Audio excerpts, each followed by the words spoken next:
Il y a une grande influenceuse qui a fini défigurée par son chirurgien. Je vais tout vous expliquer dans cette vidéo. Il y aura bien évidemment d'autres news, donc restez bien à l'affût. Sans plus tarder, let's go pour les news. L'influenceuse pakistanaise suivie par 6,5 millions d'abonnés sur TikTok, Arem Shah, bon je ne sais pas comment ça se prononce, a fini à l'hôpital. Elle a raconté ce qui s'est passé. Son opération était en Angleterre et en plein milieu de l'opération chirurgique esthétique pour ses lèvres, eh bien, elle a reçu un appel. Elle a répondu à l'appel et c'était son banquier qui lui a annoncé qu'elle était désormais interdite bancaire. Pour quelle raison? Eh bien, c'est parce qu'elle a quitté le Pakistan pour l'Angleterre avec une grosse somme d'argent en liquide. On ne sait jamais pour le blanchiment d'argent. C'est pour cette raison que les autorités ont pris la décision de bloquer toutes les transactions bancaires liées à ses comptes. L'influenceuse s'est exprimée. Je suis allé chez mon chirurgien pour refaire mes lèvres. Le médecin venait tout juste d'injecter un produit dans mes lèvres quand j'ai appris que la Federal Investigation Agency du Pakistan a gelé tous mes comptes. On a aussitôt arrêté l'opération. Et vu que l'influenceuse, elle était interdite bancaire, elle avait peur de ne pas pouvoir payer sa facture de son opération pour les lèvres. Résultat, elle se retrouve aujourd'hui, comme tu peux le voir dans cette vidéo, avec des lèvres complètement déformées avec une seule partie de la bouche repulpée. C'était la news sur l'influenceuse Arem Shah. Maintenant, passons à la deuxième news qui est sur Ronisia, qui s'est exprimé en interview sur Weshden. Il y a le journaliste qui lui pose la question sur les réseaux sociaux. On vous met en concurrence avec Weshden. Vous en pensez quoi? Et Ronisia répond, il n'y a pas de concurrence. On a chacune notre univers qu'on pourrait même, pourquoi pas, partager un jour. Ce sont les gens qui ont besoin de nous comparer, à nous d'être intelligentes pour ne pas entrer dans leur jeu. Si on commence à penser à des clashs, on n'arrivera plus à se concentrer sur ce que l'on sait faire, de la musique.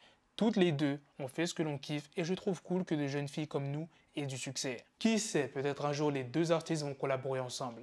Maintenant, passons à la news sur Attic qui a lâché un coup de gueule. Je pense que la plupart d'entre vous savent que le Sénégal a gagné la CAN. Il y a eu pas mal de supporters qui se sont réunis sur les Champs-Élysées et dans des vidéos publiées sur les réseaux, on a vu que certains CRS ont utilisé de nombreuses grenades lacrymogènes. Et Attic a décidé de prendre la parole sur ses réseaux. Quand il faut appeler des tirailleurs sénégalais pour aller au front se battre pour la France, là il y a du monde. Par contre, quand il faut les laisser célébrer pacifiquement un titre national, là, il n'y a plus personne. Vivement que je me casse, je peux pas élever mes enfants dans ce racisme hypocrite. Force à Mégasen, force à tous les pays africains qui nous ont fait vivre une super CAN et vivre la diversité. C'est ça qui nous fera grandir, pas l'entre-soi, quel qu'il soit. Et la dernière news est sur Michael Jackson. Ah vous, tu t'y attendais pas comme news. Eh bien, il y a un biopic qui sera centré sur la carrière de Michael Jackson, qui est actuellement en préparation. Ne me demandez pas de date, je viens de vous dire que c'est en préparation. Donc, dès qu'on aura plus d'informations sur le titre, sur la sortie, je vous tiendrai au courant. Voilà les gars, c'est la fin de cette news sur Michael Jackson. C'est aussi la fin de cette vidéo. Dites-moi dans les commentaires qu'est-ce que vous en pensez de toutes les news que je vous ai présentées, surtout la news principale sur cette influenceuse. Vous avez vu l'état de ses lèvres? Je ne sais même pas si elle peut régler ses lèvres. Peut-être si elle fait une autre opération, peut-être on pourra arranger. Enfin, en tout cas, c'est complexe. Dites-moi aussi ce que vous en pensez des autres news sur Ronisia qui s'est exprimé sur Weshden en interview, Attic qui s'est exprimé par rapport à ce qui s'est passé et la dernière news sur Michael Jackson. En tout cas, félicitations au Sénégal qui a remporté la CAN. J'ai vu pas mal de vidéos où on voyait les Sénégalais célébrer leur victoire. J'avais trop envie d'être là-bas. J'avais trop envie de prendre un billet, mais malheureusement c'est mort. Je me suis pas fait piquer si tu vois ce que je veux dire. Bref, sur ce, on se donne rendez-vous très prochainement pour d'autres vidéos news. Prenez soin de vous la famille. Peace. Yes, the shit is raw coming at your door. You start to scream out.